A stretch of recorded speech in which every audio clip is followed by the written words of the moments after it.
Hey everyone, it's Peter Kerr from Daydream Nation, and I've got back to the channel Pete Jones. How are you, Pete?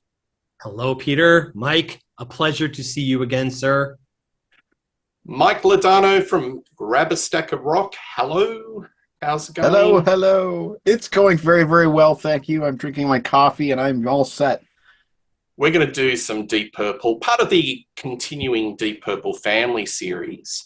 And today we're going to give a little bit of love to the Steve Morse era of Deep Purple. So I've assigned a task for the team to come up with one Deep Purple album featuring Steve Morse that they would bring to a desert island.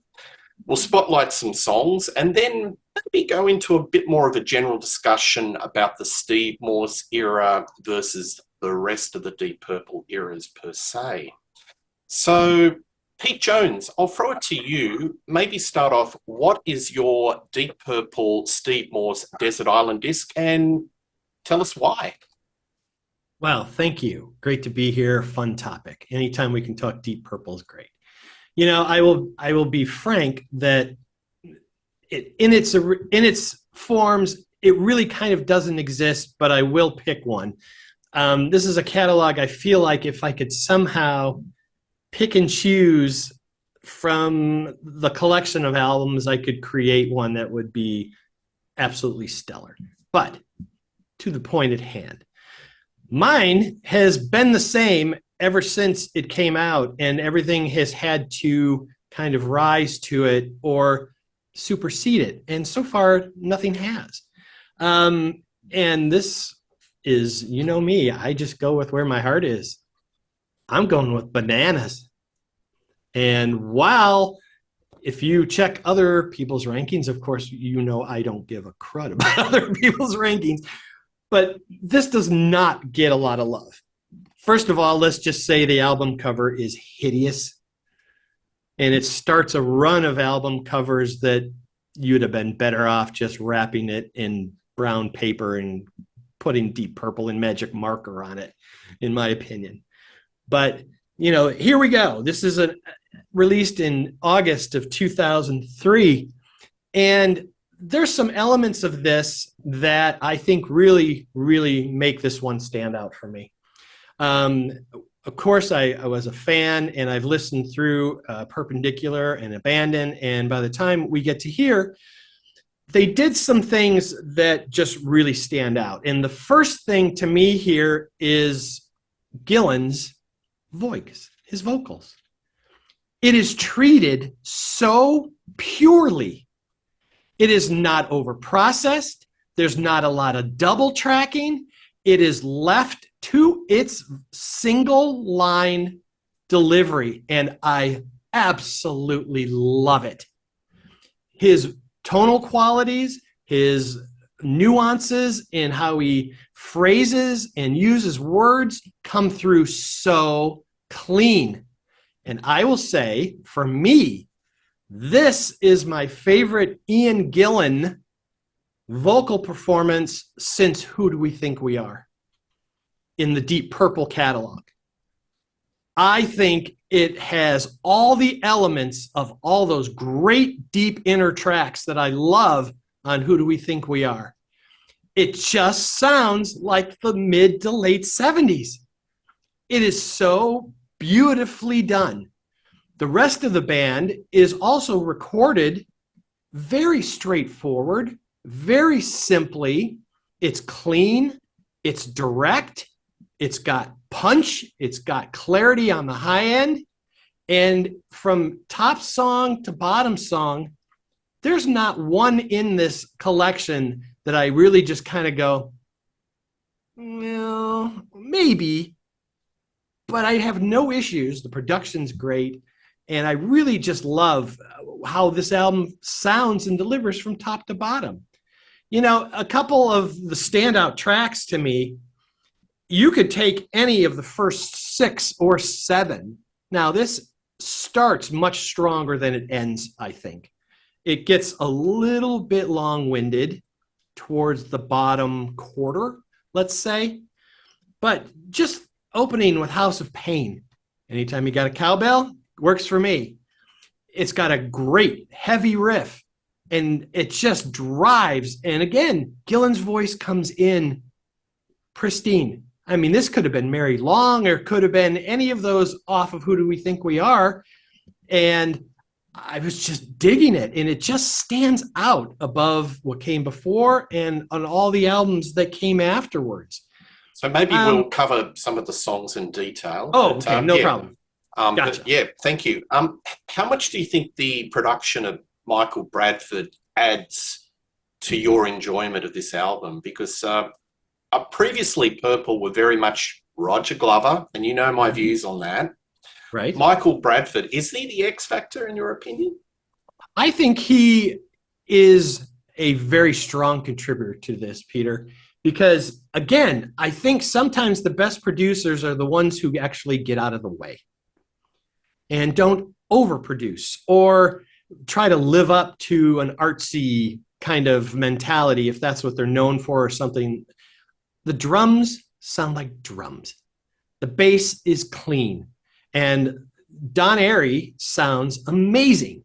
And like you said, we'll get to that when we get to other tracks. But I think the first two records weren't as clean to my ears as to where they ended up on this one.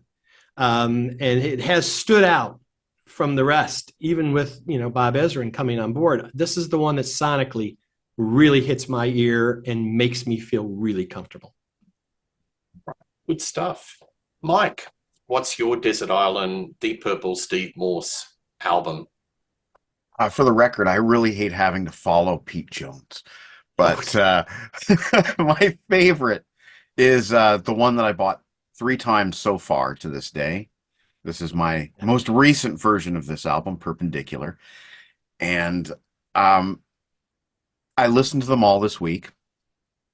I love Bananas, by the way. I'm really glad Pete picked Bananas. There's one song in there that is very special to me, but this is the one that I kept coming back to over and over and over again. I love Perpendicular and have since day one. I remember I was working at the record store where I started, and we had to import this from the UK. It was like $30 when this came out, Canadian. And I don't know if you guys know this, but a lot of the time, CDs in the UK, they're not factory sealed. I don't know why. But I remember we ordered it. It came in. And my coworker, Trevor, said to me, just so you know, your Deep Purple CD, it wasn't sealed. I didn't open it. It wasn't sealed, but I put it in the player because I wanted to check it out. And I was like, oh, yeah? What did you think? And he's like, man, it smokes. There's this tune called Ted the Mechanic. Oh, my God. Smoking stuff. You're going to love this album. Right. Sure. So I came, yep. So I came in and I started my shift and I popped it in next. And of course, the first thing you hear is Steve Morse doing that crazy stuff there, harmonics. And it's kind of like Steve Morse saying, hello, here I am. And, at that time, 1995, 96, it was actually hard to find out any information about bands like Deep Purple, what was going on. I was kind of new on the internet and I'd read Joe Satriani had done a tour with Deep Purple, and now they've got Steve Morse. Really, Steve Morse? And I'm thinking to myself, that's a pretty big name. And I hadn't really heard a lot of Steve Morse before Perpendicular. And so this is the album that made me a Steve Morse fan. I think the songwriting on this is just top-notch. As you said, we'll go into the songs, but just from top to bottom, this one was hard to beat. There are some other Steve Morse era albums that are also hard to beat, and we'll get there as well. I just think that this one is stacked. Production-wise, it is a Roger Glover production, but, well, actually, no, it says produced and written by Deep Purple, so I guess it was a band effort. Well, Roger would have been in charge of that, I'm sure. Yes. I loved everything about it. The production was nice and clean. There was some really nice keyboard work by John Lord on this album. I'm thinking of songs like Loosen My Strings, a variety of different kind of John Lord sounds, from the Hammond B3 to more synthy. And there's also some nice Steve Morse acoustic work on this album too, which you don't get on necessarily every time. So while I cannot articulate musically as well as my predecessor here, I can communicate with passion that this is the album that has been with me now. Gosh, almost 30 years. This album has been with me as a faithful companion. And, it came during a winter of upheaval in my life. I'd finished school and I didn't know where I was going in my life. And then this album came along and kind of soothed my fears and my anxieties. And like I said, it's been a faithful companion for almost 30 years. And I can't believe I just said that about a Deep Purple album that is from, what we consider the modern era, maybe the first of the modern era. And I guess that's all I have to say about Perpendicular for now. Well said. Well said. One thing that resonates with me about that album, it reminds me of an episode that Pete and I did about The Battle Rages On. And that album, we were focusing a lot on our concerns about Ian Gillan's vocals, where he's really straining the voice. And I think it's all on public record. There was a lot of tension in that album. And Pete, you made a reference that listening to Perpendicular, it's like the weight had lifted. And Ian's vocals were just kind of light. It was like sweetness and light. And, because everyone was getting on, it's harmonious. So, yeah, I think that's really sort of indicative of why people love that album. It's got a hope or an optimism to it. It doesn't feel like drudgery.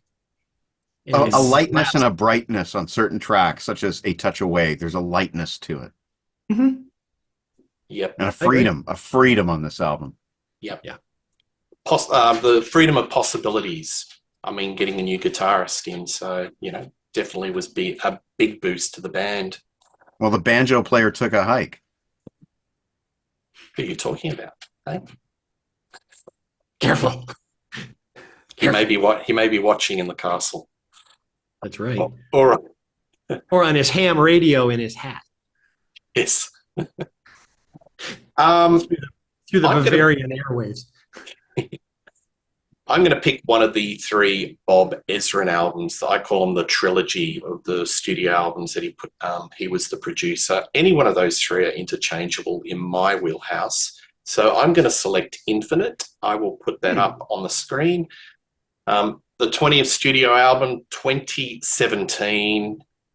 I love this. It's got everything that I like about the Steve Morse era Deep Purple, where the songs are allowed to breathe.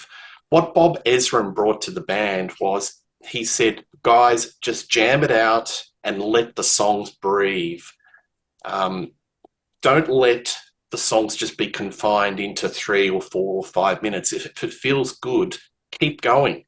So they would be doing takes of songs, and the jam would be going in like different angles, different right directions, and he'd keep the tape going, and it would be included on the album.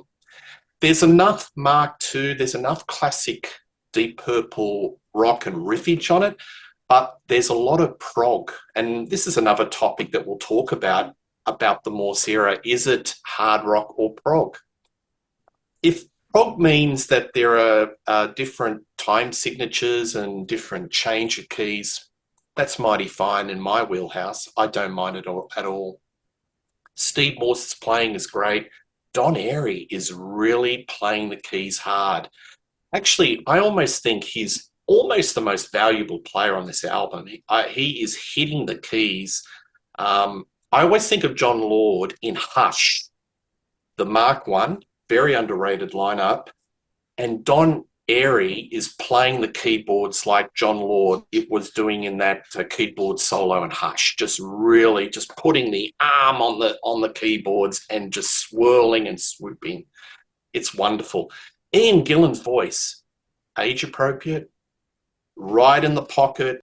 All right, so Pete, I'll throw it over to you. Spotlight a Deep Purple song off Bananas, and we'll go from there. All right. I'm going to go with the second track, Sun Goes Down. And you were mentioning Don Airey, and I think, as this is his first album with them, he's done a tremendous job. He has been faithful live to many of John's solos. while still being himself. Internet. There's a small handful of great rock keyboardists who could have filled John's spot. And it's not just a matter of playing rock. You know, John's huge classical knowledge and jazz knowledge and everything. And Don Airey has that in spades. So his sound is just vicious. It spots on this. And Sun Goes Down is one of the first real forays into it. Just these big, wah, wah, heavy. And then here comes this super tight, propulsive kind of groove where Gillan just sings over it beautifully. And they get to the chorus, and there's the sun goes down. It's just thick and full. And I will go on record, Steve Morse is a duality issue with me. I love him as a rhythm player. I love what he contributes from riffs and how he plays underneath the vocals. I am not a fan so much as him as a soloist. I think he's got some signature riffs that he tends to recycle and use quite a bit. I'm not a fan of his tone. It's just something for me. It doesn't negate him as a player. My God, not on any level. He's just one of the great overall guitarists we've had in rock. But it's from a sonic standpoint. And to me, that the real hero on this is the combination of how great Gillan sounds, the super tight rhythm section, and Don's keyboards that just make me feel at home again. And I think John, towards the end, was kind of maybe getting a little pushed a little bit to the side. And that was unfortunate. And I think here the balance is much more cohesive. You know there's a great keyboard. You know there's heavy riffing guitar, great vocals, heavy rhythm section. It's a simple chorus. I love the keyboard punches. And as you said, Peter, Don does not play like John in one very key aspect. They've always kind of called John like a rhythm keyboardist. Don really doesn't do it in that fashion. He looks for holes. He looks for spots within the riff. So it is more guitar, bass, drums with vocals, with holes where Airey punches and nuances and adds color. Or then he doubles or plays a unison line with Morris, but then he kind of gets out of the way. Very seldom do you hear that John would do underneath, where you could get rid of Blackmore and have a rhythm part going from what John was playing. So from that aspect, they are quite different players. I love the heavy post-chorus section. The solo is much more Blackmore-like, which is why I want to highlight this one. Nobody can be Blackmore. I mean, this just call a spade a spade. But this one is the much more reminiscent of the types of playing that Ritchie was known for. They go to the final verse where it's just drums and vocal, and it sounds amazing. And then on the outro of this, Don Airey just kind of goes crazy, and it really sounds cool. And you just kind of keep turning that outro up as it goes, and it's one of the real strong tracks, and it's so heavy. That's why I really, really love that one. So Sun Goes Down is clearly one of my favorites on this one. Great start, Pete. Great start. Just a couple of takeouts. I was recently listening to the Deep Purple official bootleg live series, and it was a concert in Australia, Wollongong. And all the way through, Steve Morse's guitar lines are pick sweeping all the way through. It's that signature. If you like that, it's more in your wheelhouse. If you don't, it could be an issue. Yeah. Don Airey, keyboard padding, he's the king of that. Think of all those rainbow hits or songs. Whitesnake, Here I Go Again. Ozzy Osbourne, Mr. Crowley, he's the king of doing keyboard pads and atmosphere and doing like synth lines that are not intrusive, but add color and pad it out. So, Right. yeah, spot on. Mike, what's your first song that you'd like to spotlight? Well, let's go with the aforementioned "Loosen My Strings." Um, Quite a bit different for Deep Purple. You get that really nice Roger Glover bass intro there, and it's kind of a tricky little bass lick. Boom, boom, boom. I'm singing it horribly, but you know the part I'm talking about. It's a little tricky little part, and there's not too many Deep Purple songs with a bass intro. You know, I'm thinking of maybe a Simple Song from one of the Bob Ezrin albums has a bass intro. But it's nice, it's soft, it's dark. It's darker than some of the light material that we get later on, but sonically it has a lightness to it. It's not very dense. Um, John Lord is playing more of the synthesizer type of keyboards here rather than the Hammond B3. And Ian's coming in and kind of softly singing the initial verses.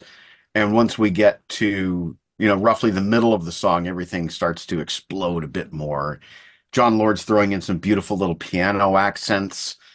I think it's just a very memorable song. I think it's one of the most well-written songs that this era of Deep Purple has produced. Not very characteristic sounding. Ah, man. And it hits me in the feels, which is where I'm going to be going with a lot of these songs that I like a lot. It hits me in the feels. Something about some of these lyrics. You smooth out my jangles and all those things. Right. It's not really English as you and I speak it, but I understand what Ian Gillan's trying to say. Right. I love that song. Musically, I'm sure that you guys could provide a more detailed analysis of what's going on here. And one thing I did want to address, and maybe Pete can comment on this, but I think starting with Perpendicular, Ian Pace, his drums have changed a little bit. He's laying back a little bit more. He's not playing as busy. He's playing for the groove a lot more. And he's throwing in some really neat beats that I don't know how to describe them, but it sounds like he's just throwing in these off beats that are really, really pleasing to my ear. So this is, to me, also the first of sort of a new sounding Ian Pace. And I love all the Ian Pace, so I'm not criticizing in any way. And yeah, awesome shirt. The epic hair. I love it. I love Ian Pace. I remember hearing at the time somebody said, "Oh, the Deep Purple, they're touring without their original drummer," and I'm like, "What? They're touring without Pace? That can't." Of course, it was false, but I'm like, the thought of losing Ian Pace is just I don't want to go there. Don't want to go there. No. So that'll be my first song to spotlight, which is track 2 actually on the album. After a pretty scorching opener of Ted the Mechanic, we get into this kind of laid back, dark, loosen my strings ballad. I guess, maybe a ballad. We'll call it a ballad for the sake of categorization. Loosen my strings. Yeah, that's a nice start, Mike. Question to you, Pete, without notice. Is this the third phase of Ian Pace changing his style? Purple, Whitesnake, and then the Steve Morse era. Can you see like there's a kind of a change? Yeah, we talked about it when we did Battle Rages On. I think the Battle is really the last of the flashiest era of Ian Pace. Even the bigger issue is that live he really changed, because if you watch the Come Hell or High Water, he's still very busy and is playing quite intensely with a lot of notes. You get to the Perpendicular, and then when you see Abandon Live Australia and everything else, he's a pocket player, and he is playing for the song. He is supporting when he needs to. His fills are very minimal.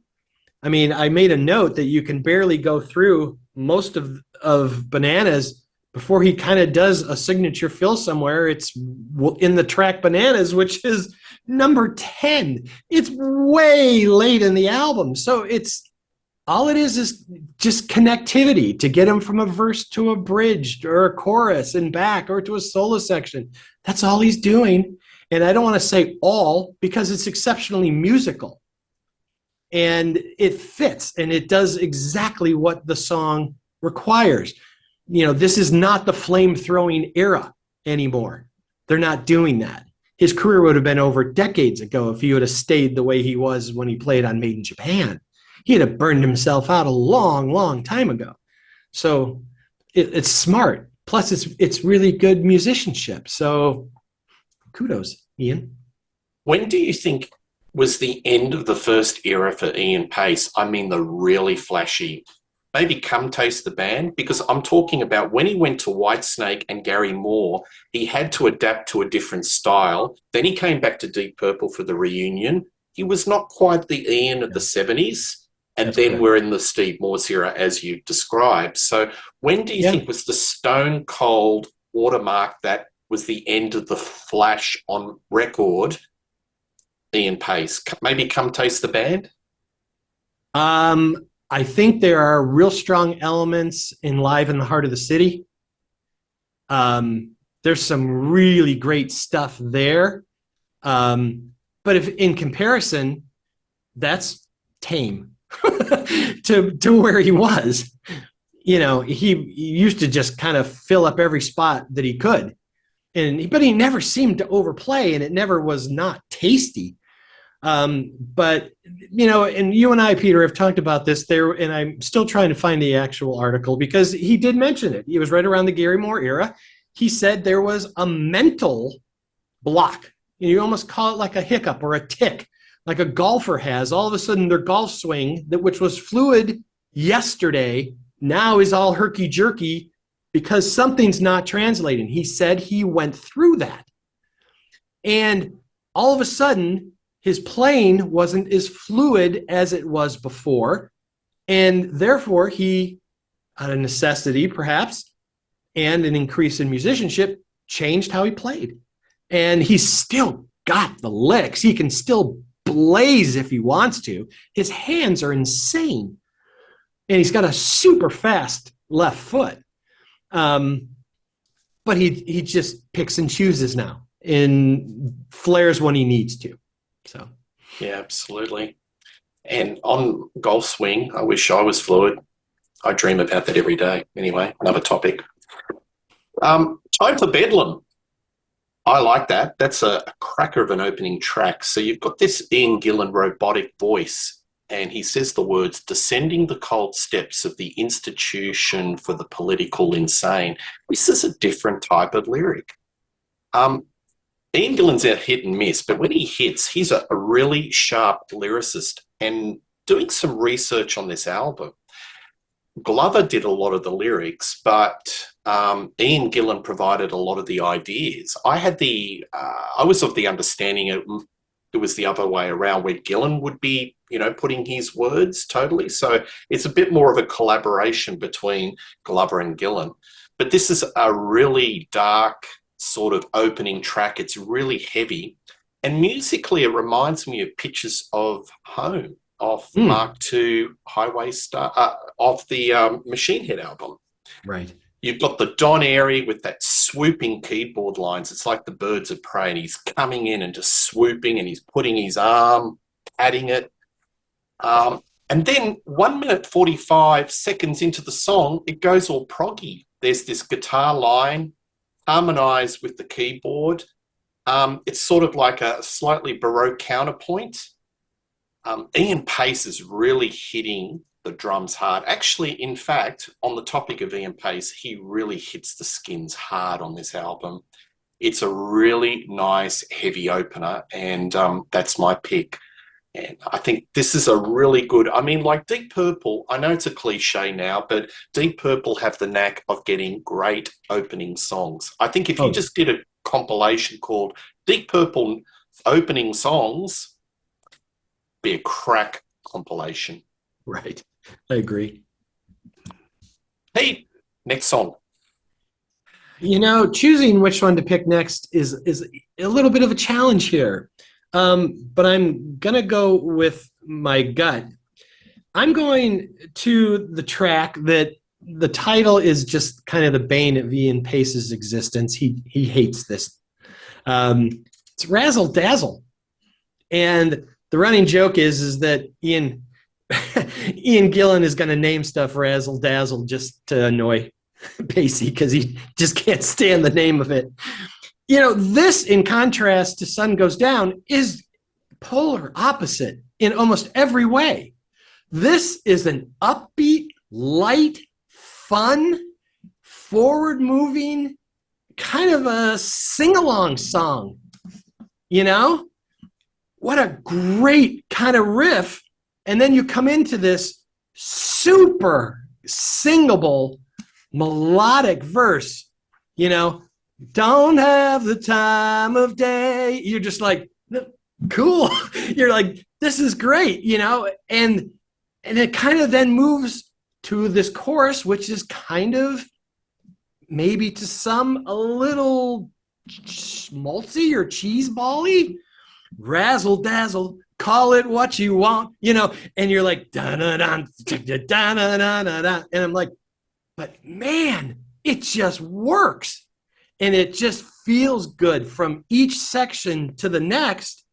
And then they get this great vocal breakdown where Gillan just kind of gets to go on this little spoken, semi-singing, section. And to me, that's when the similarities to the era of like, who do we think we are? That's the tonality. That's the voice. That's the mature Ian Gillan that seemed really strained on previous records. We're not going to include Born Again, completely different kind of music. So those don't match to me. But the Purple albums that were done before this, and not so much on Perp and Abandon, but certainly on things before that, his voice is so comforting. It is so familiar. It is so old school for me. This is just 70s Gillan, and I love it. And the whole track is just so much fun. And we get to the solo, and what do we have? Piano. Shades of the beautiful inner tracks on Burn. When John would bring out the piano, the organ would have been too much. It would have been too big, too heavy. It would have weighed down all this light feeling that they have established through this song, and it fits perfectly.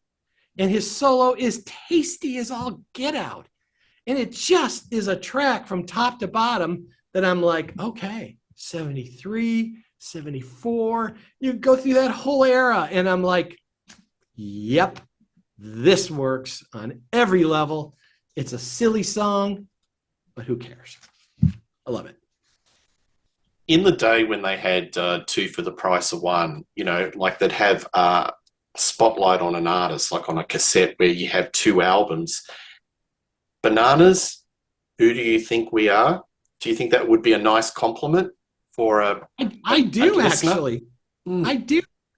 And while no one's going to confuse any of the tracks on here, for Rat Bat Blue or anything like that, but it's not a far-fetched reach to play it next to Woman from Tokyo and go, wow, yeah, I see the threads of commonality. I see the connective tissue here. I see the lineage. I hear the lineage. They do belong in the same camp with the same, zip code and address. They work because there is something about them that just makes them associate with each other more so than a lot of other things that they had done prior. And that was the thing that just pushed this way over the top for me for this record specifically. Nice. Mike, what would be a companion to Perpendicular if it was a two for the price of one cassette? Goodness, Perfect Strangers, I've always thought paired well with it. Both of them are sort of new beginnings. They don't sound alike at all, but I've always kind of associated those two albums together in my mind. I suppose if you were going to go back further to the early Mark II, you could pair it up with Fireball. They're both experimental. Um, Anyone's daughter might pair well with some of the acoustic material on Perpendicular. You could go with either of those two, I think. Perfect Strangers or Fireball. And just for completion on my side of the fence, I would do Infinite with Deep Purple with Rod Evans. Ooh, Oh yeah, Something a little bit different. yeah. I can see that. interesting. All right, Mike, what's the next song? Well, I have to mention Sometimes I Feel Like Screaming. Oh yeah. I think that's possibly the most important song on this album. And I say that because it's the song that got my friends into Deep Purple. Deep Purple played in Toronto in late 96 with a local guy by the name of Wild T. Wild T and the Spirit was the band. They were bluesy hard rock. The lead singer was kind of known as like Toronto's Jimi Hendrix. And we saw Deep Purple with Wild T and the Spirit. And I remember the song came on, Sometimes I Feel Like Screaming. And my friends were like, what is this? What is this? And the way that it builds and it builds and it builds. And Steve Morse's guitar gets a little bit more out of control, a little bit more stretched out each time he goes around with that signature melody. It's funny because at the same time this was out, Rainbow had a new album out called Stranger in Us All. And some people didn't particularly like that it was a Rainbow album because it was Blackmore with 4 new guys. But there was a bit of a rivalry, I suppose. A customer came into my store. I called him the jaded rock guy because he just always never seemed positive. He always seemed to be negative, jaded rock guy. And he wore sunglasses indoors and black fingerless gloves, even though it was the middle of spring. And I think he played bass or something like that. But he'd come in and he'd say, so what do you think about that new Deep Purple? And I said, I love it. He goes, yeah? You love it more than the new Ritchie Blackmore's Rainbow? I'm like, yeah, I like it a lot more than the new Blackmore's Rainbow, actually. He goes, really? What do you like about it? And I remember saying to him at one point, the one thing I liked about it was that it was slightly progressive. And that's when he stopped me. He goes, progressive? How can it be progressive when you have that one song that just goes do do do do do, and it goes over and over and over and over. It repeats and repeats and repeats. I knew he was talking about Sometimes I Feel Like Screaming, that signature melody that does repeat, but he does it differently each time. He just lets a little bit looser each time. I kind of liken it to Steve Vai's performance on oh God, what's that Passion of Warfare song? For the Love of God. Every time he goes through the melody, it just becomes more and more and more intense and more out there every time. And that's what he does on Sometimes I Feel Like Screaming, Steve Morse. Lyrically, it's kind of an interesting, it's got the worst introduction to anything. Ian Gillan's like, this is a song about being in a hotel and getting a message, and because it's in another country, in another language, you can't read it. And this is called Sometimes I Feel Like Screaming. Right. Yeah, accurate representation of what the lyrics are about, but not the most exciting way to describe the song, because the song is quite epic. It is just, it pulls out you, it pulls at you, and can't remember the Side Door Johnnies is mentioned in here, which is eventually when they did the tour with the horn section, they called the horn section the Side Door Johnnies, but that's a lyric from this, and I can't remember all the different words, but I thought the lyrics were quite catchy and quite good. Mostly though, it's the music. This is really hard to ignore when Sometimes I Feel Like Screaming comes on. You're like, what is this? This is different from the first few tracks. I think this is track 4 on the album. And it lifts you. It brings you somewhere. And it's all about that Steve Morse guitar melody that apparently repeats too much, according to my jaded rock guy customer. Just repeats over and over again. Just repeats. Okay. Can't please everybody. You can't please everyone, but thanks for the tale. That's a funny story. Well, No just a quick reference as far as the battle was concerned. I saw that tour for Purple at the House of Blues, and then I saw Blackmore's tour at a large club about 20 minutes from my house where my band used to play. So you do the math. All right. Nothing against Blackmore. I like Stranger. I love that album. Just fine. And the tour the tour was phenomenal, but So a deeper drill, what are we talking about crowd sizes? Blackmore 500, 700 versus yeah, the House of 5,000? Blues, yeah, whatever, the Chicago House of Blues, Yeah. it was full. Yeah. Both bands were great, and they were just very different. Yeah. You know? Yeah. They're not the same at all. All right. Well, the song I'm going to pick is All I Got Is You, which is a little bit of a different song. It's a bit of more of a ballady type song. Ian Gillan's in crooner mode. He's got his voice kind of glides over the melody. He's so relaxed and comfortable. It's got a nice Baroque classical keyboard intro, and then you've got Morse with the harmonics, which I love. I love when he does the harmonics. This riff is so energetic. It's so refreshing. You can tell that Ian's in a really good place with this band. Everyone's in a good place with this band. Don Airey pulls out this. I wrote down a David Patch from Toto type of spacey Moog keyboard line, and it kind of soars. And then Morse does all these sweeping arpeggios. I was reading about Morse's technique. Apparently he plays with his thumb and two fingers on the pick. Yes. And that has created some problems with arthritis and wrist injury, and he's had to change his technique. And he can't do as many of the tricks that he was able to do in the early part of Deep Purple, so he's had to adjust his style. But you wouldn't know it. He's doing these wonderful arpeggios. All I Got Is You. Yeah, it's a great one. If I may add something, I enjoyed the lyrics of that song, Peter. And apparently, according to Ian, the line "All I got is you" is meant as a negative, not a positive. You got me, but baby, all I got is you. It's meant like that. And I love that little twist that Ian puts in there. Pete, what's your next pick? Well, then I'll go to the one I was going to do, so I can now highlight this one. I want to talk about Haunted. And Haunted is this beautiful, sweeping, simple. This one is a full-on ballad, Mike, so we'll call it what it is. And it really showcases how great a singer Ian Gillan has always been.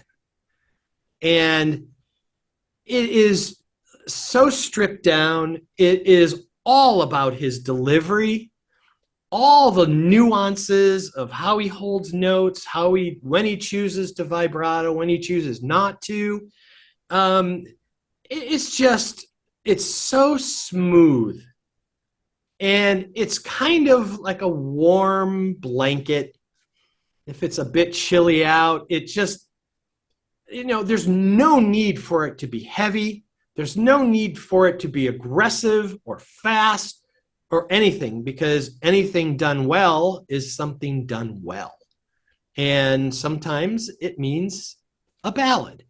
And in this case, it's always been something that Gillan loves to do. We always talk about, why, When a Blind Man Cries was left off Machine Head.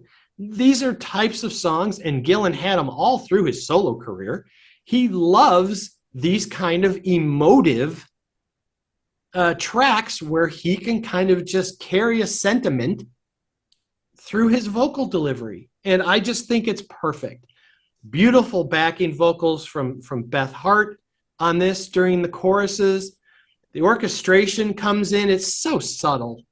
It's not overwhelming. It never becomes cheesy or schmaltzy where they come in with the big, huge backbeat and then the big sweeping solo where, expect somebody's hair to be blowing in the video or something. They don't do any of that. They're just true to the song from top to bottom. I think it's perfectly placed between the two tracks I've already highlighted. You've got the heavy opener, House of Pain. Sun Goes Down was blisteringly slow and very thick. And then you've got this very light and soothing kind of melody right where it should be before it goes into Razzle Dazzle. So you're already kind of upbeat.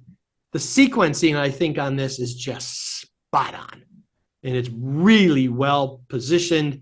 And it really works well emotionally. And I think this is an important track it doesn't need to be heavy, and it just is something that is perfectly positioned, and it just really makes the record flow nicely. And I think it's one of those tracks that is one of the standouts here, and that can be marginalized if you're just looking for something heavy. But accept it for what it is, and the beautiful vocal delivery here makes this a real standout track for me. So Haunted, I think that's a great one. No, that's a great track. Do you think Ian Gillan was stockpiling a lot of songs and ideas, and now Ritchie was out of the picture, it was all coming out? The story is that Ian Gillan has shards of ideas in almost every place, everywhere you can find anywhere near him. By his bed, in his car, in his whatever. He's got words, notes, phrases, ideas, thoughts, napkins at a bar, right? Mr. Ted, the mechanic, and I think those things are always there. To say, is Gillan now going to start writing? I don't think Gillan ever stops writing. He's always writing in some form or another, whether it be lyrically, melodically, or both. Yeah, he is. He's just always writing, and so it's not something he has to do. I think it's just that he's always had things. Now, having Ritchie out of the way is a huge, elephant that is no longer in that room.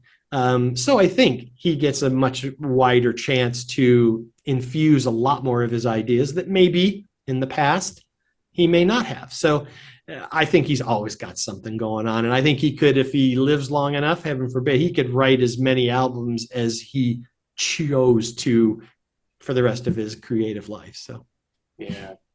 All right. Thanks for that. Mike, what's your next pick? Well, I guess we should address Vavoom, Ted the Mechanic, since it's come up a few times.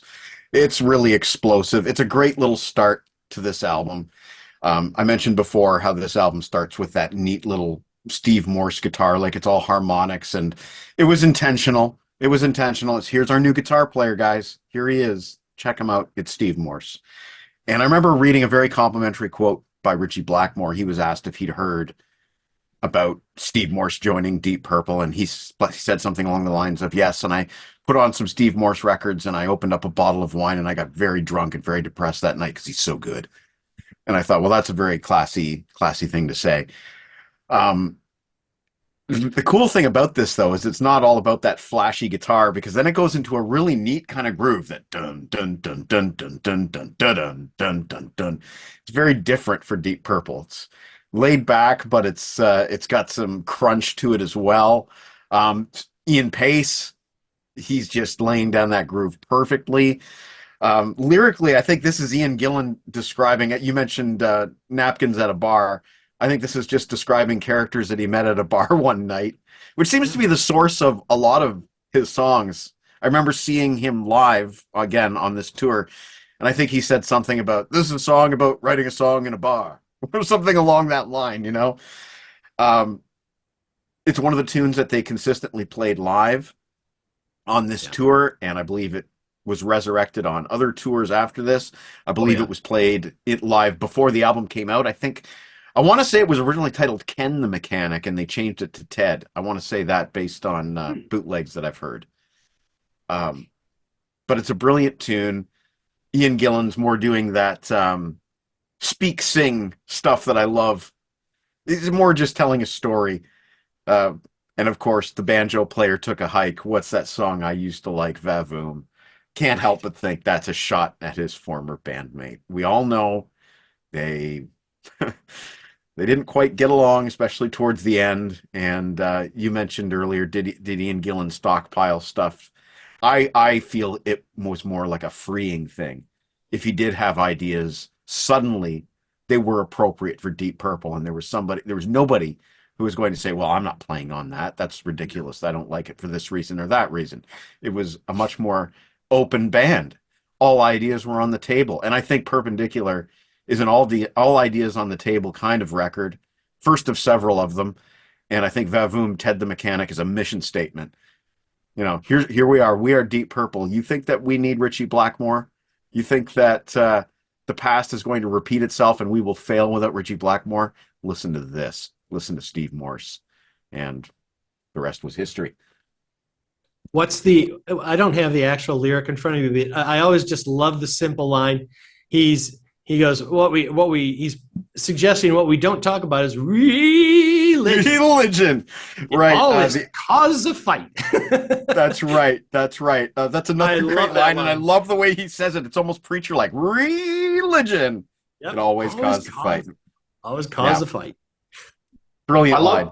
When he does these riffs, I always bring it back to that Gillan solo song, No Laughing in Heaven. So, he does that. Yeah. He does this kind of evangelical type of preacher, and he just riffs. He doesn't sing, but it's so captivating, you know. And always there's kind of a slight tongue-in-cheek. He's an observational lyricist. Mitzi Dupree, remember that? You know? Yeah. The queen of the ping pong. Again, the conversation with somebody he met on an airplane one day, you know. It was, these are conversations with people he met. Yep, all on a napkin. But, all on a napkin. My next one is the surprising. I think this has got a bit of grandeur off the Infinite album. It's got that Unforgiven Morricone-type territory. You could imagine that this is like a soundtrack to a Clint Eastwood movie where the man from No Name is on a horse and wanders into the town and all sorts of bedlam occurs. It's got a lot of spiritual power. It's got a lot of drama. And I think this is the most proggy song on the album. There's a lot of key changes and time and signature changes where it goes into that territory. Casey's having a lot of fun. Pete, this is where he actually does do a lot of little fills, and he's bringing out like the 70s. So you can hear that. The lyrics are apparently about temptation. It's quite ambiguous, according to Roger Glover. Quick shout out, the start of the song, I'm sure it sounds like a theremin, but it's probably Don Airy doing some sort of keyboard effect. But anything that's got theremin in it, I love it. Right, absolutely. And it's on a Deep Purple track. So, yeah, I think this is a nice little one more of the epic songs on Infinite. All right, Pete, I'm going to ask Pete and Mike, I'm going to ask a couple of questions. Deep Purple with Steve Morse, is it Ian Gillan's solo band? No. Now, you've got two alpha males. Richie's gone. Is Ian the band leader? Is it really his band? Discuss. No. I feel it's more of a democracy now. I feel that if Ian Gillan was ever being choked, if he was ever being restricted, now, like I said before, it's freedom. He's expressing himself lyrically. He's not having somebody say, well, that's a stupid lyric. Can you just use the ones that Joe Lynn Turner wrote? You know, he's, and of course, I think other guys in the band felt choked as well. You don't hear them necessarily talk about it, but I feel John Lord was probably constricted before. I think it's a band thing. I think they're just breathing. They're learning how to function without this man. Let's face it, the only two guys in this band who made a Deep Purple album without Ritchie Blackmore were Ian Pace and John Lord, and they only did it for one album, and they weren't happy, and we all know how that went. And this is new. This is I especially with the interviews at the time, I just get the feeling for them that this was all new, and they were just reveling in it and enjoying themselves. And I think there's a certain amount of freedom throughout all of the Morse. I think it's a thread that runs through all the Morse. It's not as heavy, it's not as crunchy, it's not as riff-based. It's a different Deep Purple, but I don't think that's Ian Gillan. I really don't. I just think Ian is he's like a bird uncaged, you know. I would completely agree that it's not anybody's band. It's Deep Purple. And they promote themselves that way. None of them want to be a head or shoulder above anybody else in the band. And I would disagree fundamentally, Mike, on one little aspect. I do think it is as riffy. Okay. But they're different kinds of riffs. I think more so in the early days, and this is something that I do think is missing on a fundamental point, is there is much less classical delving in the Morse era. Where it shows up is when Don Airey can play his solos, and because he adds all kinds of things to what he's doing, both studio and especially live, to kind of reiterate that, hey, there's a classical history in this band. Plus, it's always a good tribute to John. So I think the Morse era is much more, I don't want to downplay it by saying straightforward, but it is more rocky blues based and with progressive elements. I mean, I hear a lot more riffs in here that you would hear more on a Kansas album than you would on a Purple record with Blackmore. So I think there's plenty of riffs, but I think they're just totally different kinds of riffs. You know, you're not going to have a standout. You know, I used Rat Bat Blue before. There are no songs like that single line. No, they don't do it that way.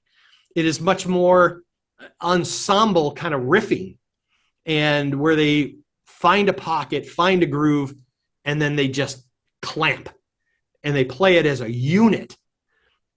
And then Airey can embellish and dance around it, and then get your contrapuntal stuff that goes along with that.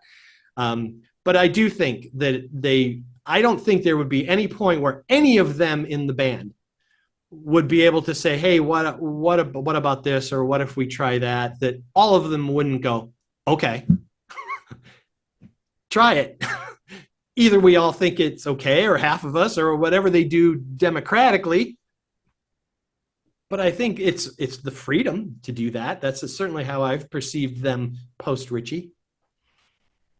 My take on it is Ritchie writes riffs. Steve Morse writes guitar lines to suit songs. So he's more song orientated, but Ritchie's a riff meister. And there's two different styles of guitar playing. Steve Morse, with the sweep picking and the arpeggio, his riffs kind of sweep in and they glide over the song. In the melody, they dive in and out. Ritchie's in it. The riff bites in. Now, this is not a negative. It's just how I hear it. It's a different style of Deep Purple. Would you agree with that, Pete? I do. And I think one of the things that I was talking about when I said about a tonality or a familiarity or a repetitiveness that Steve Morse has to his playing, Ritchie is a guy who reaches for what we call the blue notes. He wants to jump out of the shapes, out of the box, the scales that most or a lot of players default to. He likes to find those odd notes that take him somewhere else. There's not nearly as much of the Middle Eastern flair that has been presented in the Morse era as there was when Ritchie was firing off stuff like that. Now, he kept a lot of that for Rainbow, because obviously Rising and Long Live Rock and Roll have that all over the place. But he's able to play in that aspect. And they are so different because I'm not a particular fan of pinch harmonics or squealing or that kind of thing. I'm a kind of maybe a more traditionalist that I like to hear a note. And I want to either hear them play it straight or vibrato or whatever, or bend it with the vibrato bar or whatever they're going to do with it. So there is that difference. But you're not going to replace Blackmore. And I think it's important that we think for a second, if I can just tangent for a moment, that Satriani, had his schedule and his opportunities been different, he may be the guy we would have been talking about this whole period. Because I think he was a better fit musically.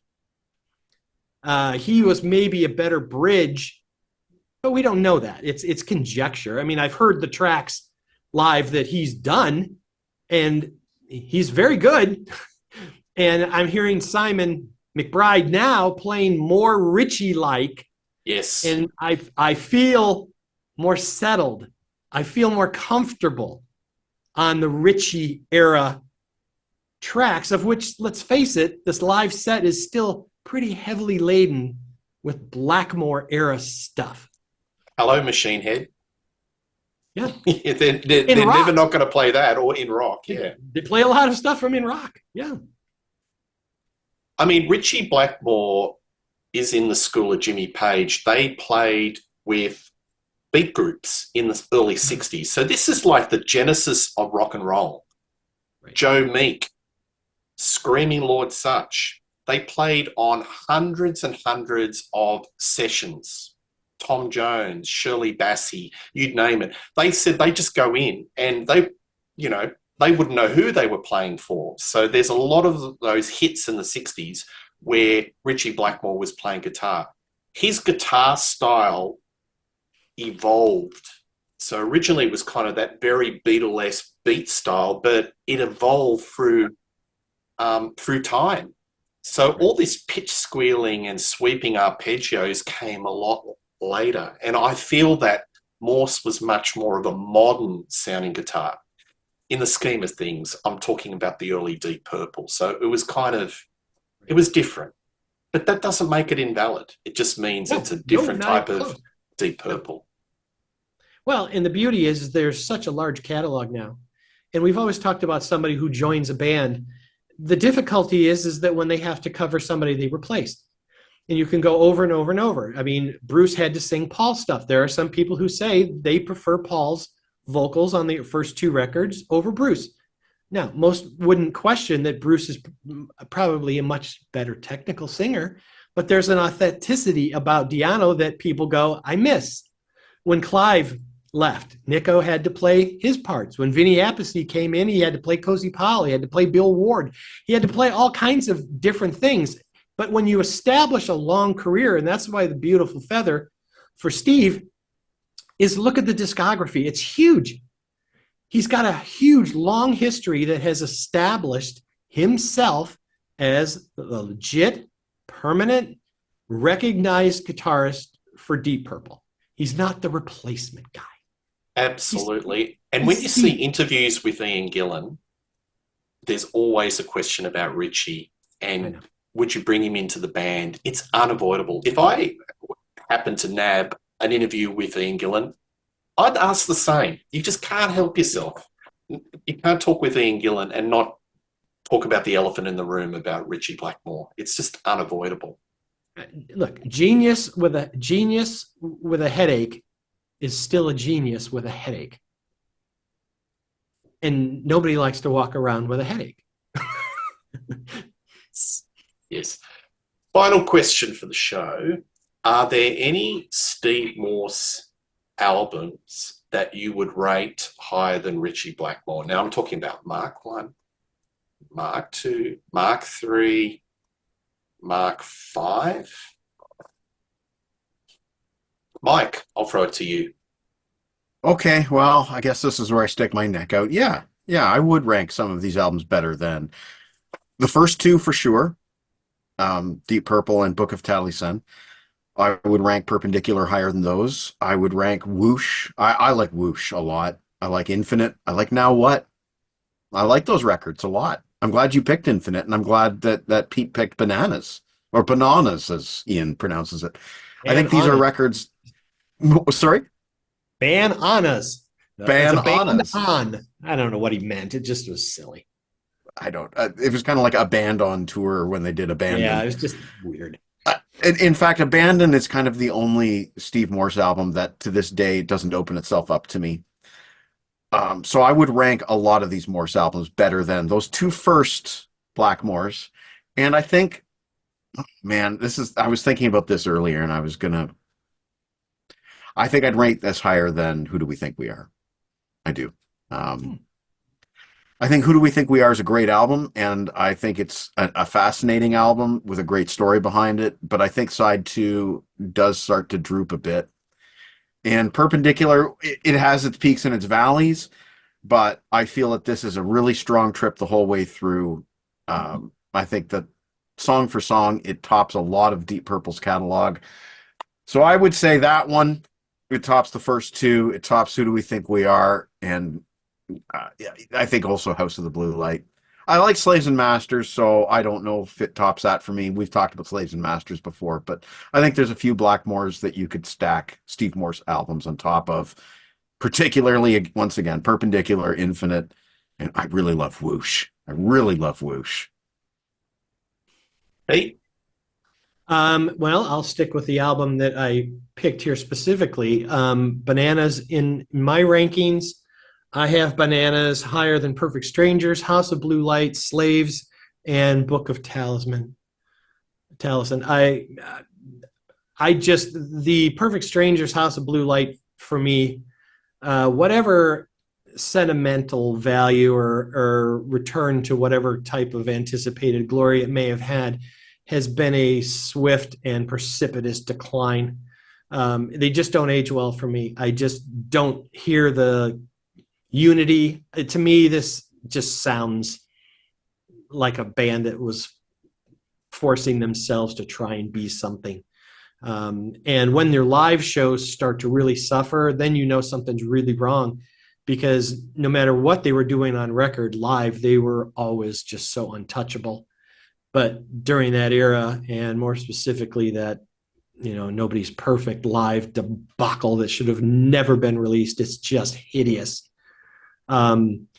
Is full display that this band is not in sync. They are not unified. They are not they're just not. So yeah, I think Bananas clearly stands above those that I mentioned. And I do just want to give a shout out, because we were talking about a band a minute ago, Mike, and I am going to say for me, Seventh Heaven is my favorite Steve Morse era Deep Purple track by far. I just think it is just a masterpiece. And if anybody doesn't think that's proggy, you need your head examined. It is ridiculously progressive. So I'll throw that in there. There you go. Love you throwing it in there. That's good. All right. So with the Morse era, I think that it mixes it with the Mark 1, probably above that.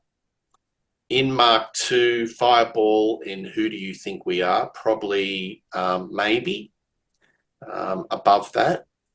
Definitely above the House of the Blue Light and the Battle Rages On. I'd put that Morse era definitely higher than that. Slaves and Masters. So that's how I would rank it. Very cool. Anyway, we all have our different takes on it. So we'll just go around. Final words, Pete, on the Steve Morse era. Yeah, you know what? Bands change. And unfortunately, that's just part of the way the industry and life works. But the good part is you can pick and choose what you want to listen to. But I caution you to try and negate one of them as illegitimate or put it down on whatever reason. It just may not touch you emotionally, and that's okay. But look, Deep Purple sans Ritchie Blackmore has been around way longer than it ever was with him. Let's be really clear about that. The rest of the members have beautiful chemistry. Everything we see about them is they could not be, at least from an outward standpoint, happier than what they're doing and how they do it. And man, who is going to begrudge them for that? And if that means an album that comes out really doesn't hit me okay, I'm all right with that. It's all right. I can wait for the next one, or I can go back to the ones ahead of it and find more than enough to inspire me both as a listener and as a drummer and everything else. So, I mean, this is a prolific band with one of the greatest histories in all of rock. And the fact that they're still firing on whatever cylinders they are, good for them. So keep it up. Well said. Mike? Again, my mind goes back to working at the record store back in the 90s and early 2000s. And I can remember you'd always get those customers that would come in and they'd say, When's Roth getting back with Van Halen? That kind of thing. They weren't interested in it unless Roth was getting back with Van Halen. And I used to get a few guys coming in saying, when's Blackmore getting back with Purple? When's that going to happen? And I would say, hopefully never. And they'd be like, what are you talking about? And I would say, well, they've got this new guy named Steve Morse, and he's actually pretty good. And I think if Blackmore came back to Deep Purple at this juncture, I think you'd see the end of the band. I don't think it would last longer than an album at most. And I think their set list would be choked. I think that there would be a lot of songs that they wouldn't be playing live anymore because there were a lot of songs that, quite frankly, Blackmore didn't like. And I think that they're better off without him, to be honest with you. And the customer would be like, oh, they're never going to be an important band again unless Blackmore comes back. And here we are all these years later. As I said, it's been 30 years almost since this came out. And, they proved themselves as a Blackmore free band over the course of the Steve Morse era, and now moving on with Simon. I think that this is a critical era for the band. I don't think many bands have late periods as strong as Deep Purple's. Name a band that continues to produce new music at the frequency that Deep Purple does this late in their career, and not just paint by numbers albums like I'm not going to name other bands, but like other bands have done. We'll get in some quickie replacement members, kind of like a baseball team or a hockey team when they pull in some veteran members from other teams for their playoff run at the end of the season. It's not like that. This is a band.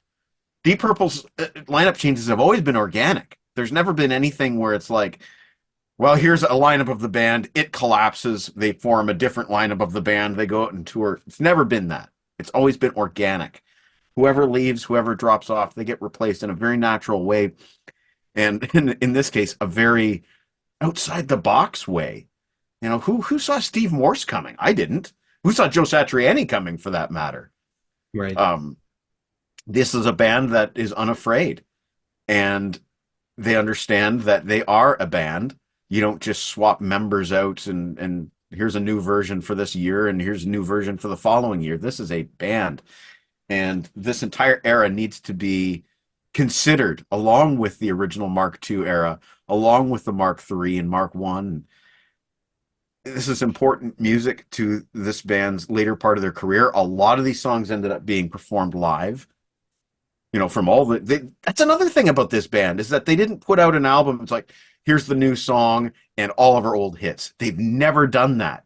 No. They've maintained these Steve Morse era songs in their set list, changing them up. Here, we'll drop an Infinite song and put in a Whoosh song here and there. Right. But these songs have never been like other bands. Like, that album's done. We'll just play the hits and one of our new songs. It's never been that way with Purple. I admire that. There's no other band, in my opinion, doing what Deep Purple do. Maybe the Stones, but there's no other band that do what Deep Purple has done at this stage of their career, so late in their career. And we have a new album coming with Simon. I didn't see that coming either. So I'm pleased as punch that Deep Purple have. Life. I am as excited as for Equals One, because those first two tracks are outstanding. So, and I can see that there's a development, there's a new style, and I think you made a really salient point there that anybody that comes into the band, it's organic, but they bring something different. It's a musical journey. It's not the same. You get two choices when you come in as a replacement member. You try and be the person you replaced, or you try to be yourself. Each of them is going to get you into hot water in some way or another. But it's about how you can sleep at night and how you feel about yourself and how the others around you feel. If he comes in and tries to be Ritchie Blackmore, he's going to get slaughtered because he's not Ritchie Blackmore, because it's an impossible task. If he comes in and tries and is just himself, and some perceive him to not be remotely like Blackmore, the hypocrisy of the same coin, they're going to say, well, he's nothing like Blackmore. Well, you can't have it both ways. You just can't have it both ways. And I would think, as a musician, I know that if I was to come in, I would try and get elements, essences of, but I gotta be me. I'll sing it, I gotta be me. Because, at the end of the day, I have to live with myself to know that people are liking or enjoying me for me, not because I'm sounding like somebody else. And everybody we've seen do it, Arnell and, all these guys. I mean, how much crap does Hansen get because, he's just a Lou Graham, It's hard. It's really hard. It is. But in the end, you've got to be yourself. Yep. And that's one thing you can say about Steve Morse. Absolutely. He's absolutely been himself. Yep. And look, I've really enjoyed this conversation with both of you. I think we've really done the Steve Morse era justice. It's a discography that shouldn't be ignored. And I think it's an era, like I saw this band Morse about 3 times. I saw him and 3 I times. kind of miss it. I think maybe a lot of us took it for granted. And now that he's gone, it's sort of, I look back at it kind of reminiscing. It's sort of, it's a strong discography. Folks, check it out. Really appreciate the conversations that I've had with you, Pete and Mike. Pete, you can see on the Contrarians, wonderful series that he's doing with Martin Popoff, Ahead of the Beat and Behind the Beat. Wonderful. I think there's another show coming in the track soon, Pete. Yep. Wonderful series, Pete, on the Contrarians. And good to have you on the show. And Mike Ladano, grab a stack of rock. Please check out the show. So, folks, tell us what you think of the Deep Purple era. What is your favorite Steve Morse album? Where do you rank it in the Deep Purple catalog? We like reading your columns. Please like and subscribe to Rock Daydream Nation. But one thing's for sure, you'll see these gentlemen on the channel doing more chat in 2024. Catch you later. See. Bye.